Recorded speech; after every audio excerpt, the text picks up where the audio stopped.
the relationship between Turkey and Israel. It appears to be getting worse by the day. Turkish President Mr. Recep Tayyip Erdogan, he accused Israel of pursuing the policies that threaten Turkey's national interest, basically triggering a fresh diplomatic confrontation between the two of the world's most famous and influential countries. Here, Mr. Erdogan, he urges that Israeli military operations in Syria, Lebanon, Gaza, that is creating a lot of instability across the region. According to him, that instability, it could eventually affect Turkey directly. These remarks reflect growing frustration in Ankara over Israel's regional actions and the broader direction of the whole West Asian politics. However, Israel has strongly rejected those accusations here.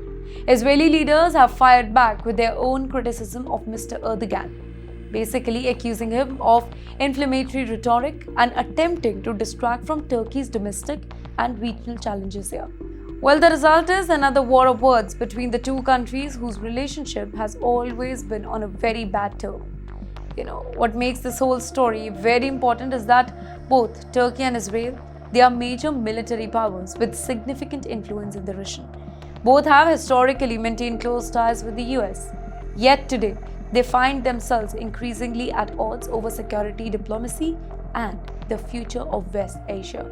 Here, many analysts believe that neither side wants a direct confrontation. But when leaders exchange increasingly strong statements, tension can take on a life of their own. And in a region already facing multiple crises simultaneously, another major dispute, it is the last thing anybody else needs.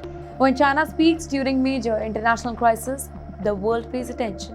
And this week, Beijing has issued yet another warning regarding the growing confrontation between the US and Iran. Here, Chinese officials, they have urged all the sides to exercise restraint and return to diplomacy. Well, Beijing has reportedly expressed concern that continued military escalation, it could destabilize the entire region. This is the second warning from China in a matter of days, showing just how seriously it is viewing the whole situation.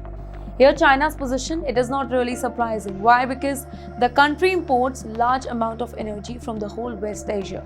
In fact, the country has invested billions of dollars across the region through infrastructure and the trade projects. Well, a wider conflict could strengthen supply chain, increase the oil prices, and create a lot of uncertainty for the global economy. Simply put, instability in the Gulf, it is bad for business, and China has a lot of business in the region. At the very same time, China is also trying to position itself as a responsible global power.